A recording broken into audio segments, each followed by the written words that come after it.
The psychedelic revolution is here. If you want to integrate your visionary experiences into your purpose, get clear on your entrepreneurial path, and help people while you do what you love, then this podcast is for you. Welcome to The Psychedelic Entrepreneur, Medicine for These Times.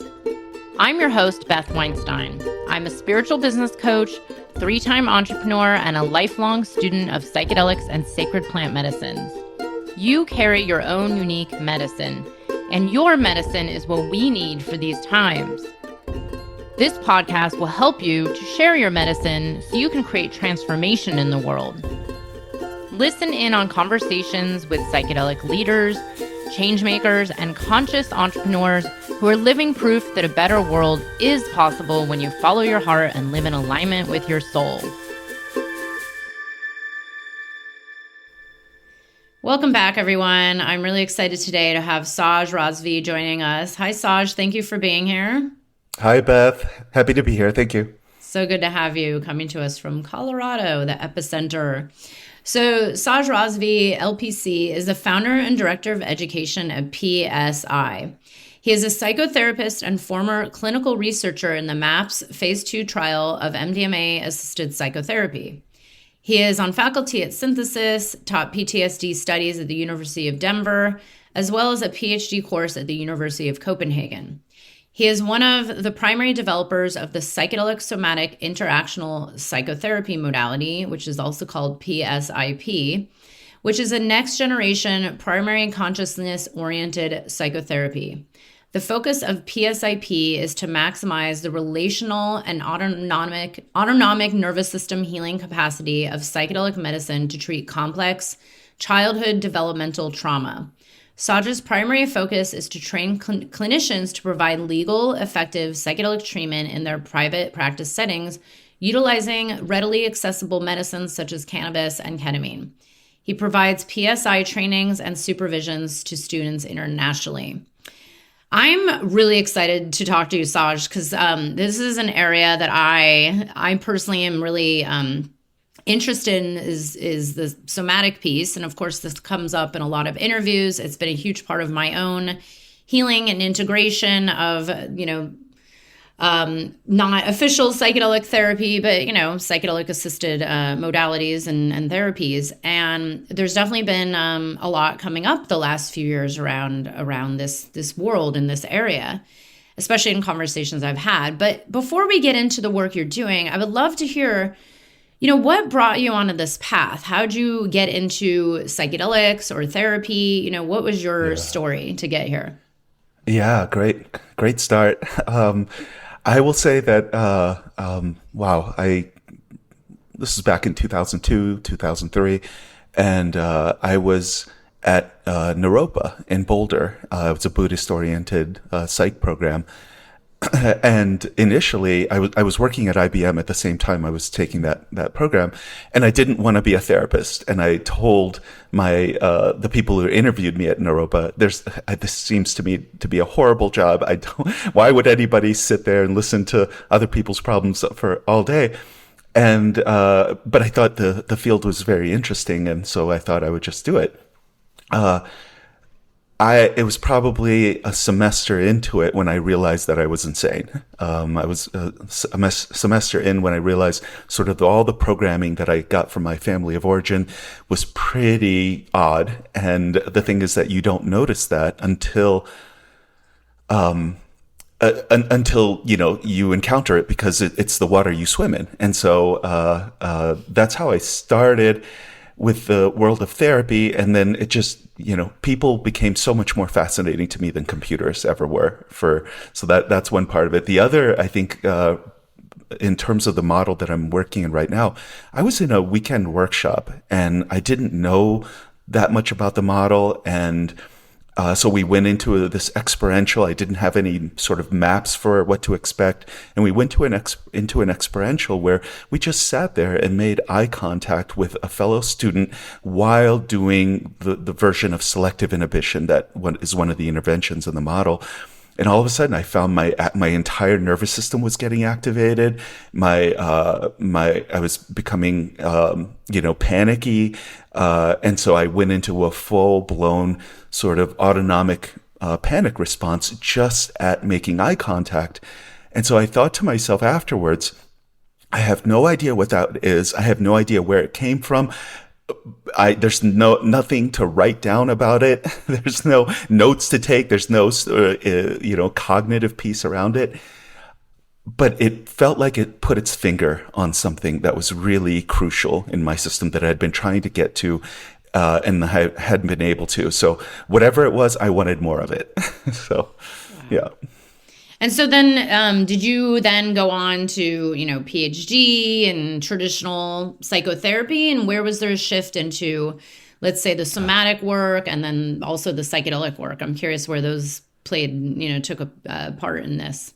Yeah. Well, the somatic work was pretty early. Again, I think partially looking for something for myself, but also I just found that, having done lots of therapy before sort of entering into the somatic world of therapy, I found that having more insight, more understanding, connecting the dots in terms of what's going on, I didn't find that understanding the patterns necessarily changed the patterns, at least for my system.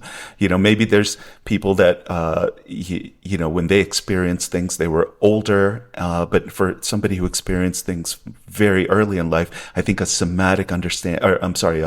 more secondary consciousness, cognitive understanding doesn't do all that much to shift patterns of attachment, for example. So my, heading towards the somatic work was pretty early on in my career. I trained in the work that I do now and then started training other people in it in 2008. In terms of psychedelics, that was really with MAPS. I didn't have experience with MDMA. I didn't have experience. It just, very, very minor experience prior to that. And, and I knew that there was a nice, proud history of using psychedelics in the world of mental health. And so really just being exposed to it in 2014. Wow. This is interesting. So you weren't already experimenting with psychedelics and then had some, epiphany. You just were like, hey, psychedelics for therapy?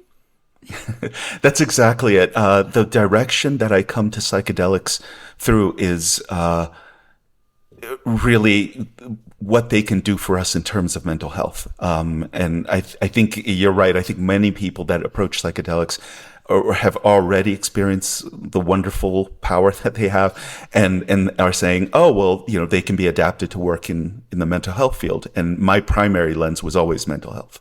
Yeah. I always find this very fascinating. I think I've only interviewed one other person, and that was Will Sue, who's a good friend of mine, who came to psychedelics really through the therapy first and not the psychedelics first, which I love this. And I'm also curious, just to help shape the conversation, when you initially studied somatic modalities, can I ask which lineage you primarily studied under, or, which form of somatic therapy?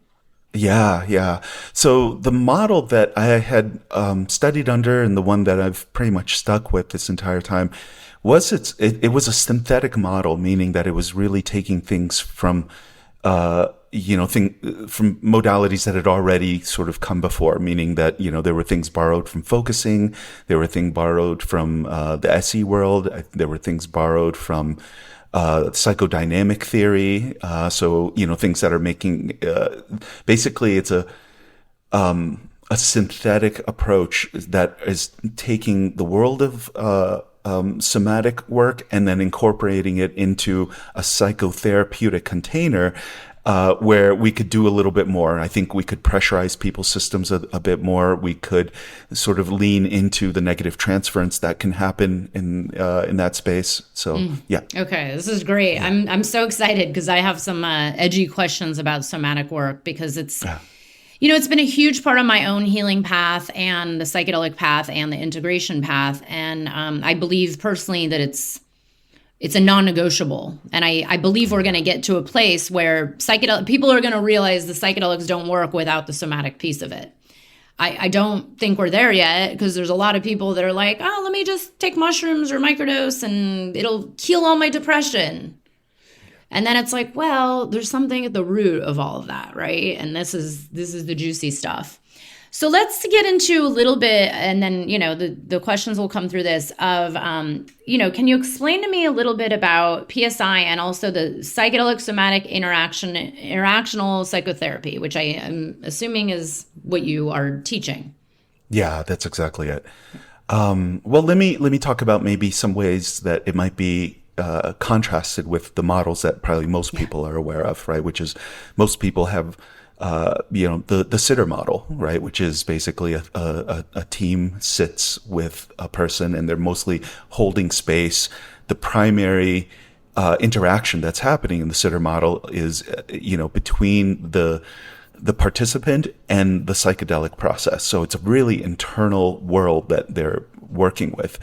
And I think one of the ways in which that does work is that, that psychedelics create what I would call prediction errors in terms of, let's say you thought that the world was a cold, empty, uncaring place. And then existentially you realize that, wow, there's so much love here. There's so much like contact that's available in the world, actually. And so that is a prediction error about reality. And so the idea is that the more relational we can make this, in other words, if we're not doing the sitter model, but we're doing a much more interactional model where the clinician, where the guide is, plays a role in the psychedelic process of the participant. In other words, we can take that same quality of generating prediction errors and move it to the human realm, as opposed to just the universe realm or the cosmos. And the whole point of doing that is that, well, most of the things that people come into therapy for are relational in nature. They're sort of failures of attachment. They're patterns or neglect or abuse patterns that have come up typically in people's family of origin. And so the idea is that the more we can pull the psychedelic into the human realm, the more useful it will be therapeutically speaking. Yes. And just to clarify, when you say the sitter model, we can translate this to any medicine, I'm assuming, right? Because whether it's underground or above ground or ketamine or psilocybin, right? Yeah. Mm-hmm. And I agree, this relational piece has been big. It's come up in discussion on a few of these interviews. And, as we were kind of chatting about before, there's a lot of training programs out there that are teaching, how psychedelics work and how they affect the brain and drug interactions. And then I'm like, well, wait, what about the depths of what really comes up? And the real healing, I believe it's like you said, like the root of all of the traumas and the issues and the attachment and, problems that people have do tend to be relational in nature. It's not this like mental piece. But yeah, let's go into that also a little bit more. Because something that's been coming up for me with the sitter model versus maybe like the kind of, whether it's hands-on or not, like the somatic kind of relational interactional model. I interviewed someone very well known out there in the psychedelic space who, like the week before I was supposed to release her interview, had a large scale transgression come to surface in the media that was like sexual abuse, blah, blah, blah, and I said, because I think like I come from the background where I have had touch there in my therapy practice. I have been held. I've done a lot of pushing and hitting and yelling and screaming and like physical one-on-one work. And it's been very healing. And then there was kind of this like, oh, we can't touch anymore, or therapists need to just sit and let your client go through it. And it's like, well, wait a second. How do we then like do the real healing in this world of everybody being like on edge around like touch and transgressions and what's real and what's not real? I'm curious, like, has this come up for you in your work, and because there's kind of this fine line between like the notion of like everybody being in a trauma response, but then also like where's the healing, or where's the resiliency, or where's the opportunity for maybe working with this? I'm curious what your thoughts are on this and kind of this realm of somatic work. Yeah. So, oh boy. I think that wherever we come down in terms of a culture, in terms of touch in the psychedelic space, something that I think needs to be acknowledged is that there's certain forms of healing that require touch. When people are redoing birth processes, when people are redoing very early traumas or neglect, touch is an essential part of the healing process. And whatever we say about it, that I think we can't throw that out the window, that somehow it's not, right? So for me personally, I mean, I think, and what we recommend to our students is that, video record every single session that you have. And that way just put it in your disclosure documents that this is going to be there. It's for the safety of the client. They have access to the video recordings. And so I think it just, because I mean, truly think about it, it's a really murky area that we're working with. There's there's present moment reality playing out. There's all sorts of charged emotional memories playing out, and some of them could be of molestation or sexual abuse. And so, the participant is going to be very sort of confused in some ways in that space. What is present moment reality? What's not? But also, there's also, fields that we're working with. There's transferential fields. There's fields of, being inducted into certain behaviors, or, there's the countertransference and the blind spot that therapists bring to the table, which we all do because we're human beings. There's no way around it. And so just acknowledging all that, and I think then having some objective version of reality that's being recorded while all of this is going on that people have access to, I think that helps to some significant degree. Maybe it doesn't take away all of the concerns or all of the risks, but it's something. Yeah.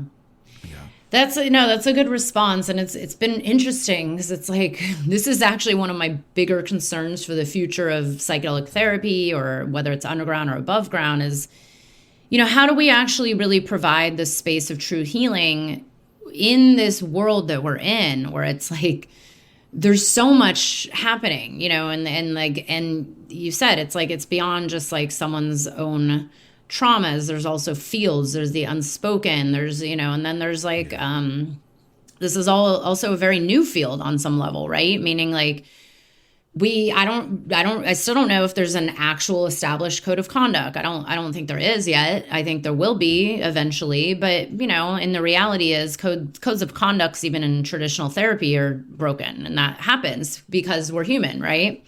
But it's interesting because I've seen kind of all viewpoints, and some people are very adamant about like one versus the other, like, oh, you should just sit and let someone go through it, don't touch them.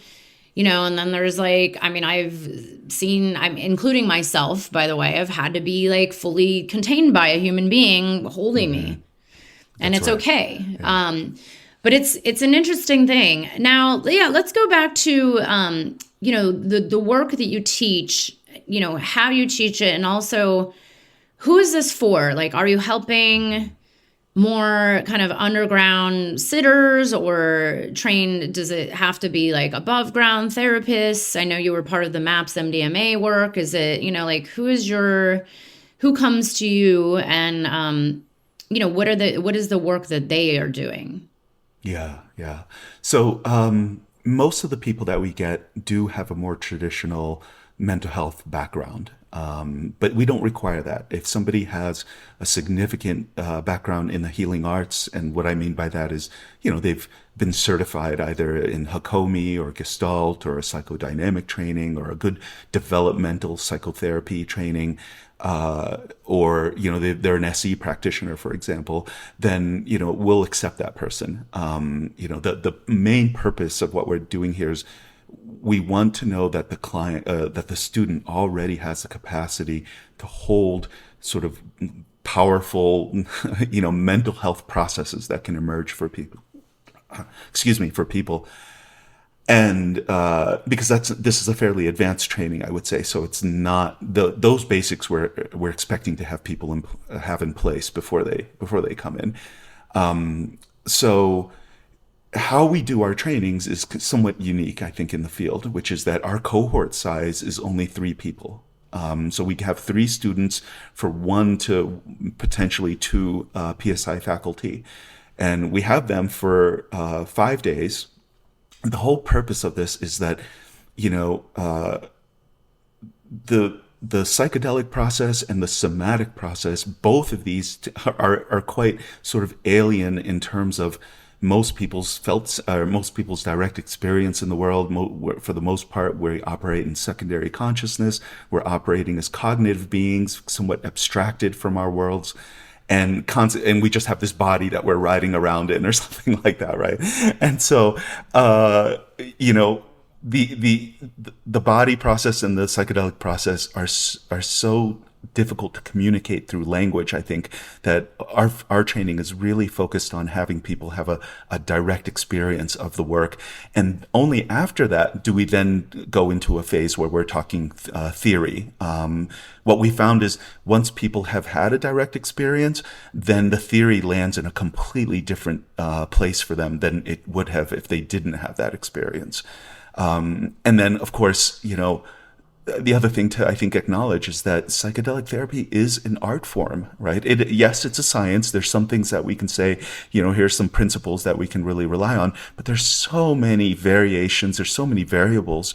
And I think, intuition and, one's own process as a guide or as a clinician in the psychedelic space is so huge, to rely on. So, trainings have to be focused on the fact that this is an art form. So our training, we call it an apprentice training because the numbers are so small. And then we go into part B, which is theory, and then part C, which is 4 months of supervision. So supervision. That's another one that's come up recently. I'm like, is there supervision in the psychedelic space yet? I don't know. I do know some people also who offer it, but again, we're in this kind of liminal space here where it's like, okay, it's not fully legal and everybody knows it's happening and there's people being trained, and then there's not really, there's no standards, there's no supervision, there's no code of ethics yet. And I feel like everybody's trying our best, everybody's trying to get it right. And I think everybody, I assume, the intention is there to do well, have there be healing. So this is really interesting in the apprenticeship. Now, let me ask, does this that you teach, the somatic work and the maybe hands-on and then the kind of diving into the fields, do you find that this works whether it's with, let's say, cannabis versus ketamine versus psilocybin? And, do you feel like there's potential for all of these, or do you feel like there's maybe one medicine that's actually producing more results than another? I mean, and again, let's pretend that everything's legal and kosher, because I'm always very honest and real. Like, the reality is there's underground work being done everywhere, and it is, people want the healing. But yeah, do you notice the difference in the medicines, and what do you recommend someone work with one versus another, or a certain case would be more beneficial with psilocybin versus cannabis? Like, how do you teach that, or do you teach that? Yeah.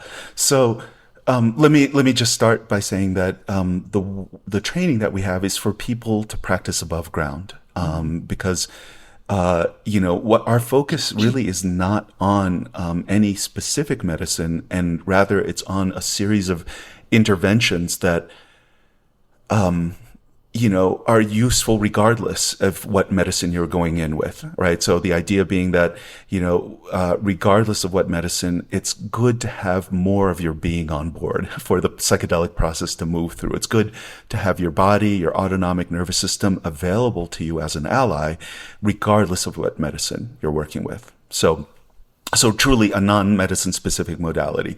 Now, having said that, I think to some degree, all of these medicines do take us to a similar non-ordinary state of consciousness.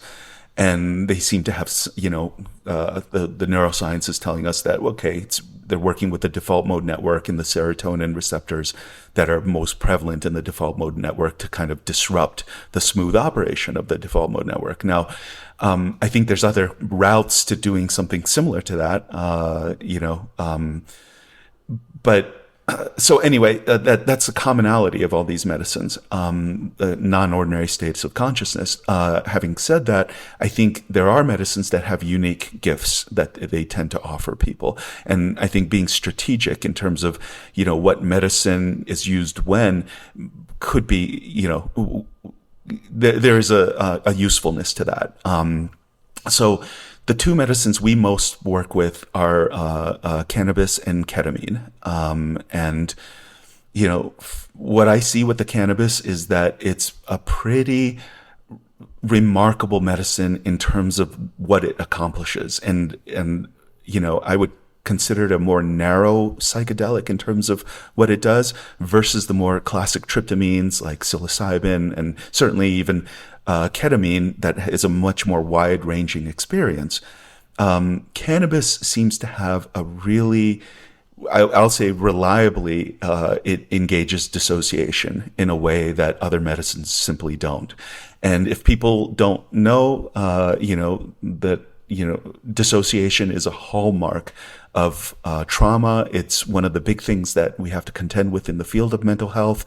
I think, personally speaking, it's what creates treatment resistance. When people are non-responsive to different treatments, I think there's a lot of, this organic endogenous opioid release that our biology has, that our nervous systems create, that our brains create, that serve as a protection, encapsulating traumatic experiences, kind of numbing us out to things that have happened to us. And that's a wonderful adaptation to have that. But unfortunately, when we're coming back and later in life and we're no longer in danger and we're trying to rework this material, it makes it really hard to access. And I think one of the true gifts of something like psychedelic therapy, but also more specifically cannabis, is it allows us to get to what this really profound layer of non-declarative memory, of memory that we either just don't have conscious access to, or the types of memory that you can't put into language because they're so experiential in nature. And so we use cannabis initially to really start dissolving dissociation, excavating experiences and programming that people have that live in dissociation. And once something is out of dissociation, then I think it's really fine to switch to other medicines. And there's other, again, other gifts that these other medicines bring to the table that cannabis doesn't bring to the table. This is fascinating because it's funny, I don't really work with cannabis much, and I guess I never thought of it that way.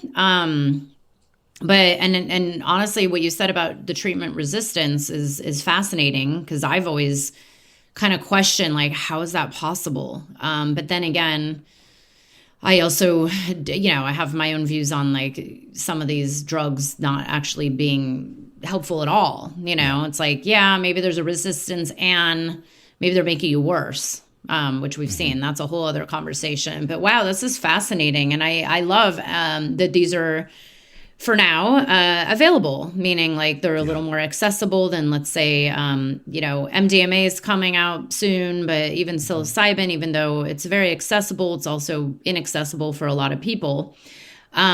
Interesting. So I'm also curious, this work that you do, especially speaking of treatment resistance, do you believe that there's a certain level of where people need to be at before they go into, let's say, psychedelic assisted somatic therapy? Do they need to be in a certain state where it's like, hey, the medicine's not going to help you, or maybe this is even going to be too much? Like, is there kind of a threshold for people that, the apprentices you train, like, where you say, look, like, you can't work with them. You have to refer them out somewhere else. Does that ever happen? Like, where are the limits?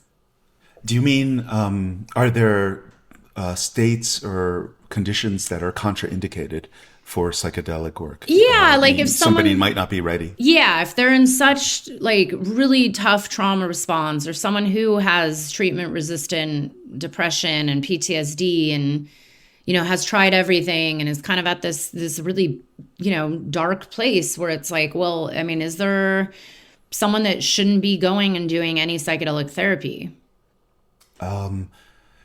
Well, I think the answer to that question is yes, but I don't think it's because of how dark or difficult the trauma layer is. I think it has to do with other factors in their life, meaning that do they have the ability to stabilize between psychedelic therapy sessions?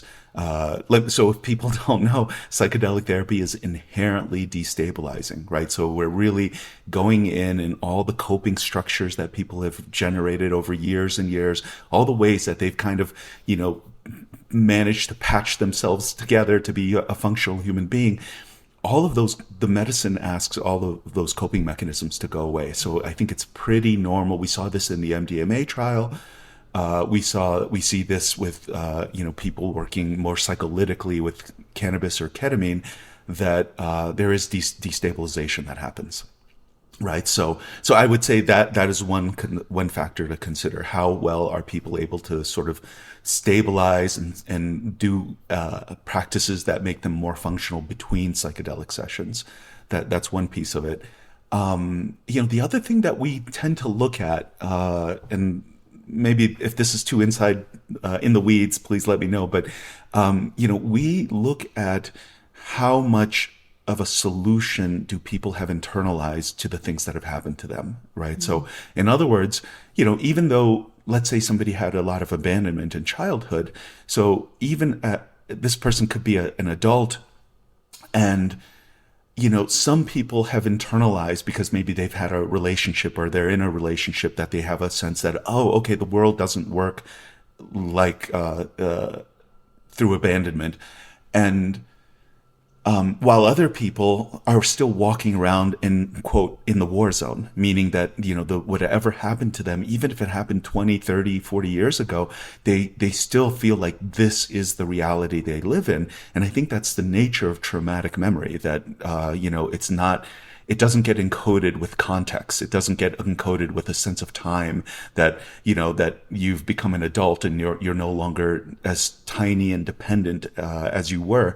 And so there's ways in which we have these parts or these pieces of our experience that are living in a very different reality. And so one of the things that we would be looking at with people is, do they have solutions internalized to the things that have happened to them? Or if they don't, then that becomes a necessary part of the psychedelic therapy and something that I think we would front load folks with. And again, I feel like I'm getting into the weeds here, Beth, but so please add it as well. Okay. So one of the things that I think, one of the ways that PSI is different than other somatic modalities, particularly either, sensory motor psychotherapy or even SE, is that, there really is this window of tolerance model that gets used in most somatic modalities. And if people don't know about it, the idea is that, there's a certain range of activation of nervous system response.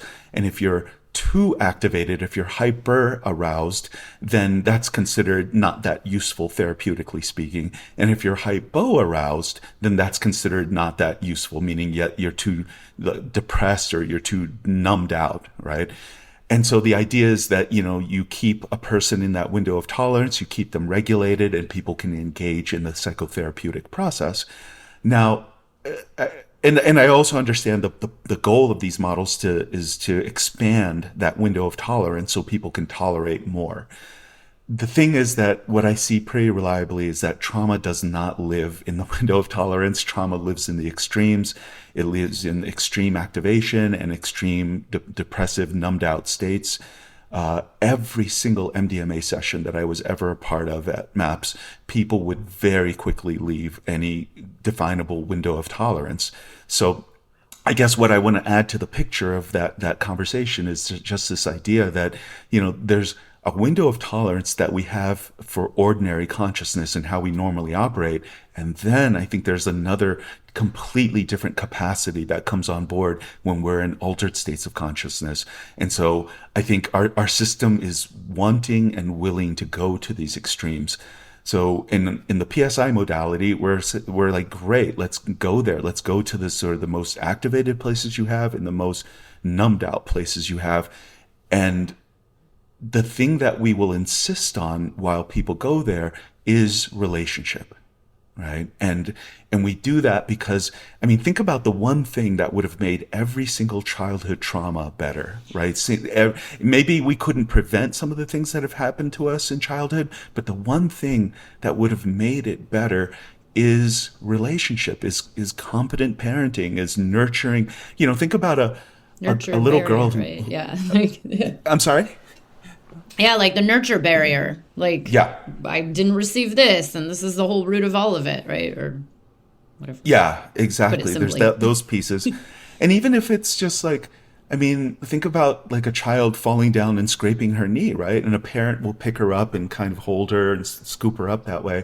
And that act doesn't make the skinned knee heal any faster, but the intensity of that experience is far more digestible because you have a more mature nervous system that's much better regulated, able to step in with that child. And so essentially that's what we're adding to the processing here. We're saying, great, let's go to all of these places that were so awful because you had no support, you had no attachment, you had no relationship in these places, and let's pressurize your system to sort of re-experience the memory here, to reassociate to the memory here. But the big difference being you have a relationship on board that we're insisting on. So, in terms of, I feel like we're, this is great. In terms of, yeah. Okay, great. So in terms of, there's always a question of re-traumatization in the field of trauma therapy. And I don't know how large of a conversation it is in the world of psychedelics, but I think there, are we reenacting aspects of the past, or are we sort of reenacting with the hope of, having a different outcome? And my sense is if somebody has a profound level of neglect and abandonment in childhood and, they're just suffering in their psychedelic session, I think, having an experience, a corrective experience, an experience of, a corrective relationship, of a solution is really, really helpful for people in that space. Yeah. It's very interesting because I personally have gone into something extremely deep recently, and I thought I've seen it all. I'm like, I've done this for 30 years, but I met this piece that was just so hard, and I could feel myself wanting to just like run off, because that's easy solution. And I was like, okay, I can meet this. Like I have the tool, and it was on it was with a lower dose. So I was able to consciously be engaged in it, because if it was any higher, I would have actually just been so, and there's that question too, is like dosages and medicines, and there's different theories around that, where it's like, okay, you blast them with a huge amount, but then they can't even make sense out of it, or you have a lower dose and they're engaged. And this is, it's interesting because there's a lot of newer practitioners out there. There's a lot of trip sitters and people holding space that don't know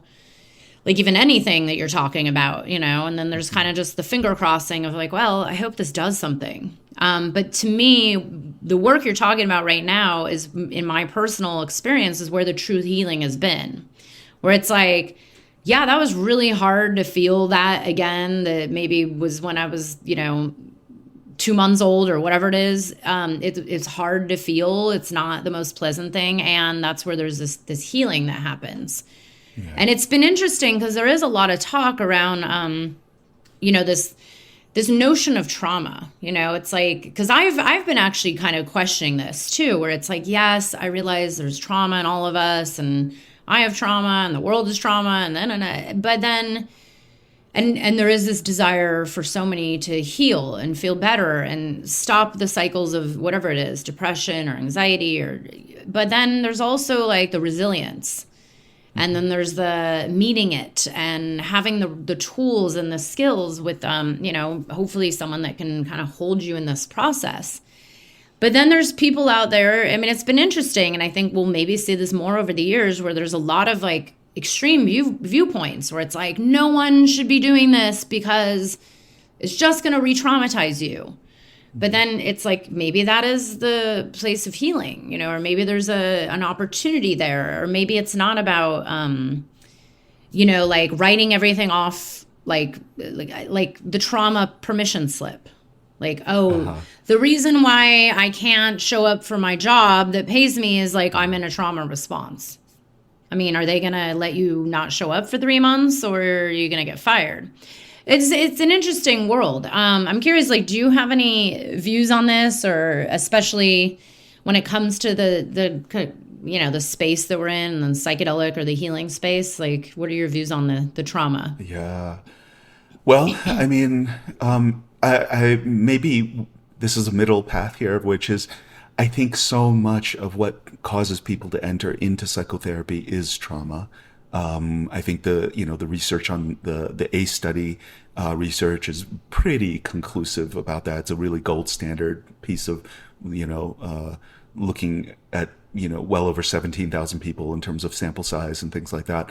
But now, having said that, I don't think that means that, the healing of trauma is we cannot be coddled in terms of when we're re-engaging the trauma, because I mean, think about it, that there's so much in our biology that is geared towards reenactment, that is geared towards evoking this trauma memory and bringing it back into association. And, so let me just list a few ways that, people have the intrusive imagery that's part of PTSD. There's, some really solid people that speculate that the point of that is that the brain is trying to put this in front of you again so you can re-engage with it. We find the entire world of traumatic transference, meaning, the Freudian schools, the psychoanalytic, the psychodynamic schools are all based around working with transference, which is nothing but a relational reenactment of sort of, incomplete, complicated, unresolved, traumatic relationships that we've had. And so, and certainly we also see somatic reenactments of trauma. So the question that I would have for folks is that, why is our system so hell-bent on reenacting and revisiting the scene of the crime? Because it is, right? And we do it in many, many different directions. You can escape your family of origin and then grow up and then run away and then completely recreate your family of relationship, origin. Exactly. My brother. Yeah. Literally. I was like, do you realize you divorced at the exact same time as mom and dad? It's like, you can't make this stuff up. Yeah. Yeah. So I think the key is to acknowledge that and let it happen, engage it in a well-held way. But this time, let it move through, let it process, let it. So in other words, I think there is an impulse in our systems to reassociate to things that live in fragmentation, that live in dissociation. And there's different ways that we can do that. Somatically, we have different interventions for doing that. But there's something that struck me that you were describing, Beth, in terms of, there's so many new practitioners, there's so many guides, and there's so many different sort of, theories or belief systems, or, even just the idea that, let me give somebody a mega dose of something and that will blast them, blow something out of their system.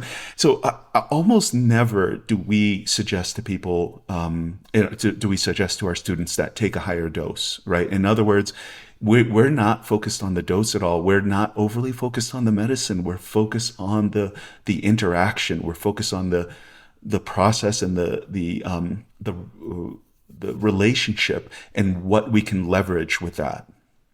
Amazing. Right, so one of my former clients had trained with you and said great things, and her business blew up, and she's been doing really great, helping people with integration and the somatic work.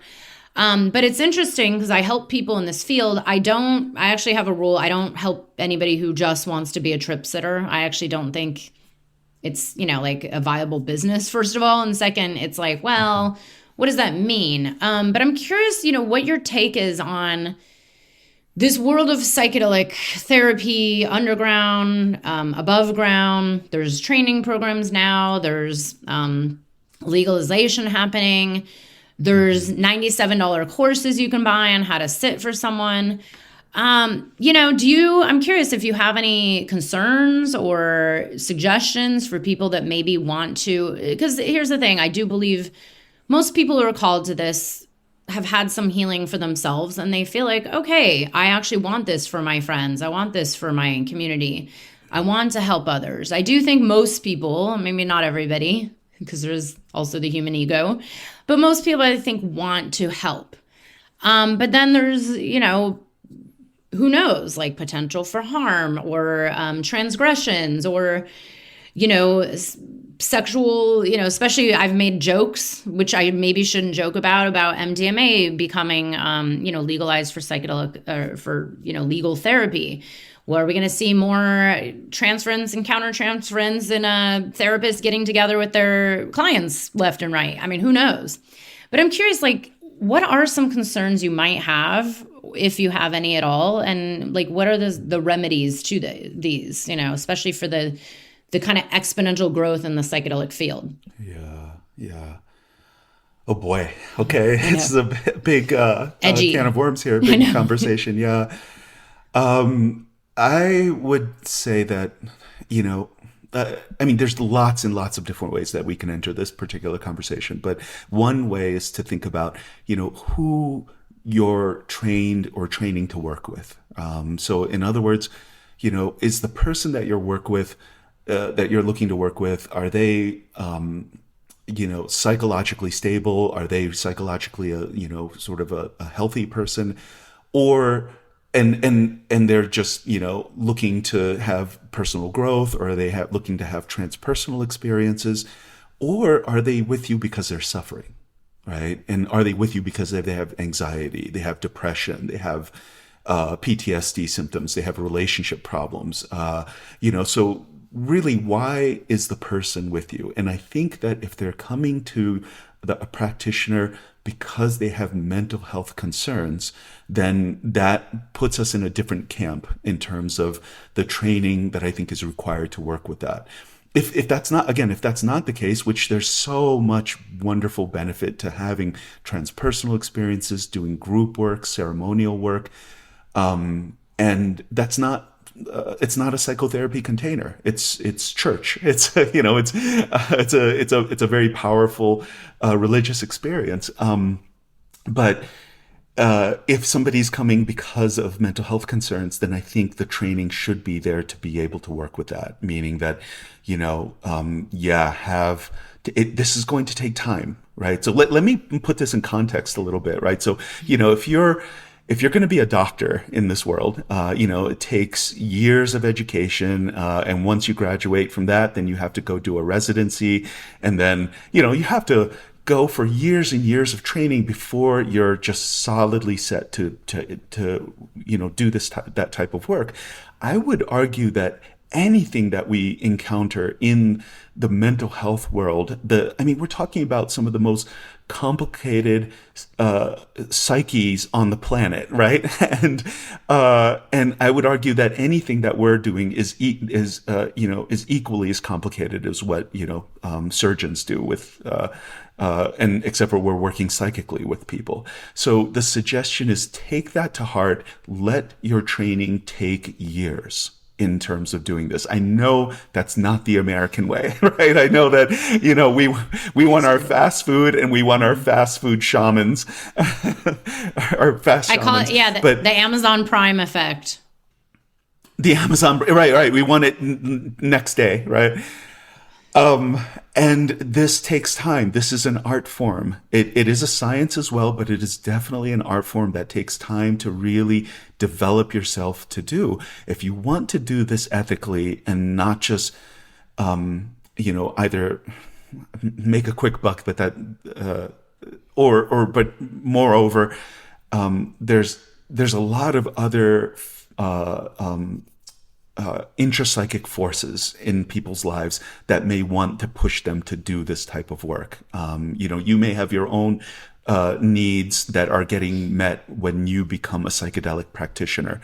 So all of those things should be explored. Your motivation should be explored.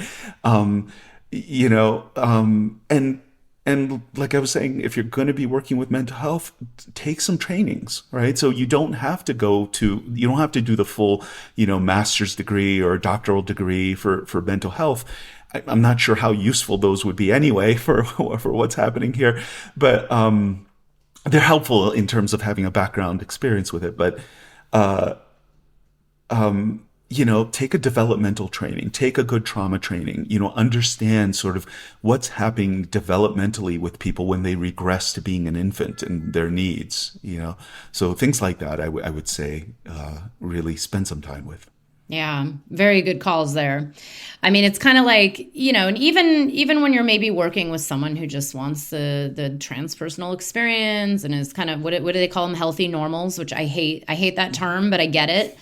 But yeah, even being informed of like, what could surface, what could come up, what is that they experienced? And also, even integration coaches or people that are helping with the integration process, because it's not just the psychedelic process, right? It's after and what's going to come up. And as you said, it shakes things up to the surface and then what, Yeah.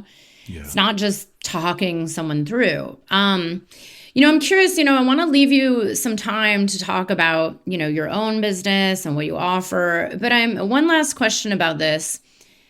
Are you excited for the future of psychedelic therapy? Or, are there days where you're like, what the hell is happening? This is growing exponentially fast and there's going to be a lot of harm. Like, I'm curious, what is do you believe we're going in a positive direction for the greater healing of all humans? Or is it going to just be a kind of a messy process for a while and then we'll figure it all out? I'm curious what your views are on all this. Both. It is a messy process. I think you probably have your finger on the pulse of everything that's happening in the field much more than I do. I'm sort of focused on our little project here. From what I see, at least, from how we're holding this, engaging this, I feel incredibly optimistic about what we can accomplish here. And I'm not ignoring the downsides. I know there's going to be a shadow aspect to this field and things like that. But when it's held well, when, students are held well, which then translates into them going on and holding other people well through the process, I see us being able to get to things that you never would have gotten to in traditional therapy. We've been mentioning attachment for a few times in this podcast, but attachment is something that happens so early in a person's life, from basically the age of 0 to about 2 years old, and you either have secure attachment because your needs were met, or you have some version of insecure attachment because the ball got dropped, you got dropped. And what I find with people is that people with insecure attachment will be working in therapy for years to deal with it. And very frequently, I don't think you can get at something like insecure attachment through through language. It's such an experience. And what I see with that is that it's such an exquisitely painful experience. When the dissociation really goes away and we're truly feeling what's here, it's exquisitely painful for people. But the good part is that we can get to the other side of that. And so people can really shift their own core programming like that. So that's what I'm seeing here. The possibility of working that way. And also the possibility of doing that without having to work for 15 years in therapy. I think sort of the average stay that we expect for people to have in a more psycholytic, psychotherapeutic container, meaning that they're working weekly, let's say, is 8 months, right? Like 8 months of solid work and being willing to deal with the destabilization that happens with that. But yeah, so I'm incredibly optimistic about what we see. I think this is a fantastic time to be in the field, and that's not to say that there won't be train wrecks that happened as part of it. And yeah, we'll have to deal with those as they show up. I'm so glad you shared this. And yes, hey, 8 months, sign me up. But it is true, and this is where I'm personally just so excited, and I'm such a proponent of getting to the somatic piece. And really, I've been saying this for years. It's like when I hear the general gist of, let's say, the mainstream media saying psychedelics will cure all our depression, it's like, well, it's not about masking it with the ketamine or anything. Mm-hmm. It's about working with the ketamine or anything to really get to that root, like feeling, to do the true healing.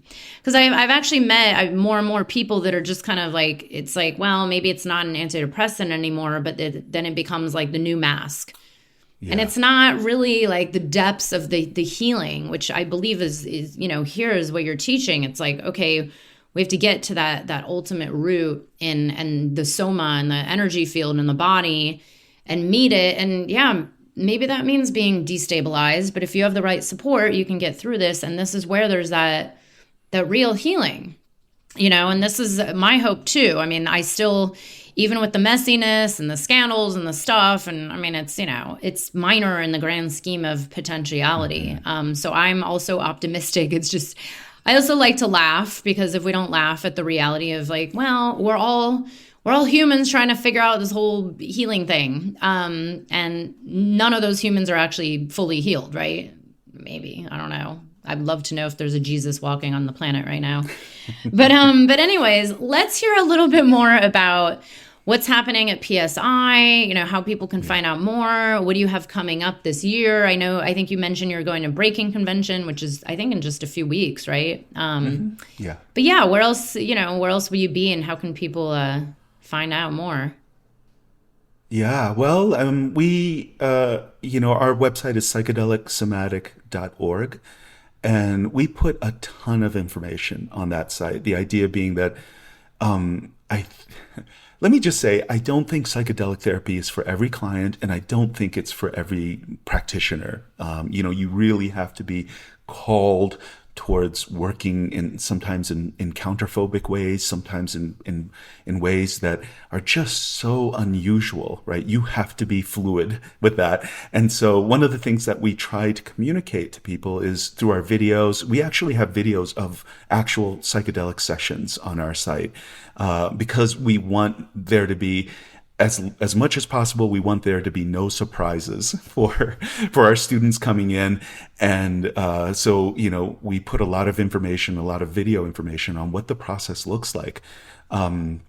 So people can go there to just check that out. And certainly if they wanted to apply to our programs, they're welcome to. I think we're mostly filled out there may be a few trainings left at the end of 2023 at this point. And we do about, right now we're doing 3 a month. And again, there are only 3 people in size. So, that's why we get filled up pretty easily. Yeah. And let me see. Let's see, what else do we have going on here? We have a ton going on. We just had we're in partnership with something called IRLG, which is a research consortium, and they're not part of. Never mind. I don't need to go into that. But basically, we just had a case study that came out, and it was a client that was diagnosed with a dissociative subtype of PTSD, so their PSIP clinician was giving pre and post testing to this person, before and after every session, and using something called the MID, which is a scale measuring dissociation. And so after 10 cannabis PSIP sessions, This person had a 98.5% reduction in their dissociation scores. So they no longer qualified for that particular diagnosis. Yeah, so that was really wonderful. And we're looking at getting a lot more data like that. We have, a sort of an online data collection effort that we're doing. I'm trying to think what else. Oh, we've got a permanent training site now in Colorado, but we're starting to build out other locations in Canada, Stockholm, and Australia as a couple of sites that are going to become permanent sites as well. But you're training the trainers to do those trainings, yeah? That's right. That's right. Yeah. Wow. That is amazing, because I do believe that this work is really needed and necessary. And I personally am, I'm kind of at the point where I've been saying, look, it's like mandatory on some level to really understand this. If you really see yourself being a regular psychedelic assisted practitioner, therapist, underground, above ground, doesn't matter. I believe it's going to have to get there. And thank you, by the way, for the transparency in your videos and, making it clear that it's not, and it's funny because, again, here I am as a business coach in this world, but I'm like, it's not just roses and rainbows and you're going to watch someone have a beautiful trip. It's like, I think there's a lot of misconceptions about what this is really like and how much energy and time and the spaces you go to and how, it's maybe not going to be for everybody. We'll see. Yeah, they call it trauma for a reason. And I mean, let me just say a little bit more context. When I first trained in the modality that I'm working in, even without psychedelics on board, I could do 3 sessions in this modality per week. And because it would just, we're so experiencing the inner world of the client in terms of the field that gets evoked in the room, that if I had my own trauma at that point, and so my system would get blown out, right? So like, this is really something that takes time to do. It's another kind of fact that comes to my mind is that, let me see which of these I want to talk about.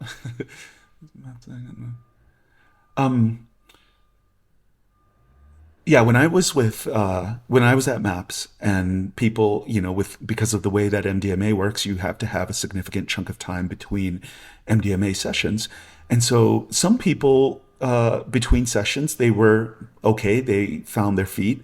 Other people, because of the nature of the trauma that emerged for them, we had to spend so much therapy, non-psychedelic therapy contact hours, holding this person together between their MDMA sessions, and so, people would become suicidal, all sorts of sort of reactions would happen that we would have to deal with. So yeah, this is not just, rainbows and flowers when you go into it. They call it trauma for a reason, right? And so just be prepared for that. It could be the most exciting thing for where the perspective that you have right now, and then you might take on a client who opens up a world of abuse and reactivity, and your job is to hold that with them, and not just on the like a weekend retreat model, like you're going into it with this person. There's an ethical responsibility to continue holding that process.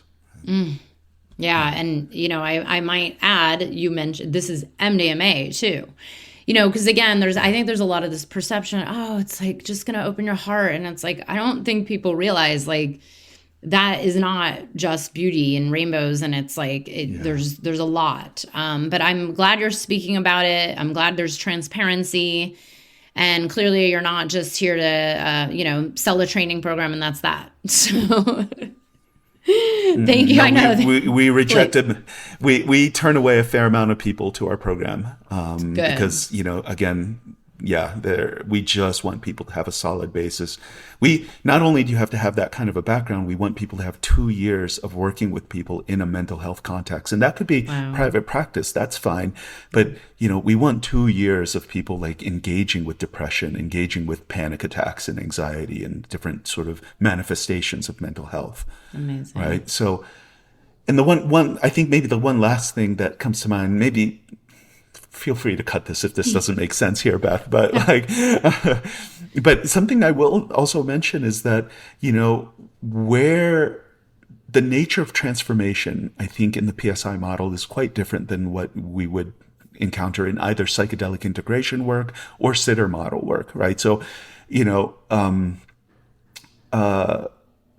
basically, the transformation happens at the level of the body. It happens in terms of these nervous system shifts and these reenactments and relational reenactments or somatic reenactments that are going on during the psychedelic process. I think that's where the heavy lifting happens in the session.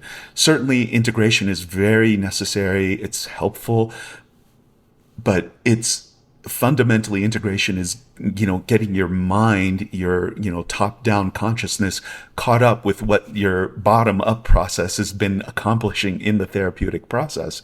So, sometimes we'll have people that just do integration at the end of their regular psychedelic session, and that might be enough for them.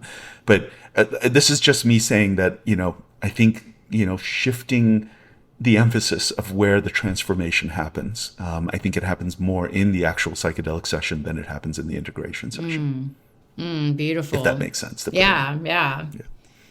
Saj, it was really great to have you here and discuss your work and the future of psychedelic therapy. And this was highly informational. We have all your links right here in the show notes. I want people to check you out, and especially therapists, anybody working in mental health. If you want to break into psychedelics, I definitely highly recommend doing this and or other forms of, somatic work, trauma training, and so we can really see true healing in this world. Thank you so much for being here, Saj. I really appreciate it. Thank you, Beth. Thank you for having me. Really enjoyed being here. I hope you enjoyed the episode. If you're feeling inspired, I'd appreciate it if you showed your love with a review. And check out my YouTube channel where you can find the video version of this podcast. You can also head to bethaweinstein.com to learn more about me and grab my free business growth trainings. Remember, you carry your own unique medicine, and your medicine is what we need for these times.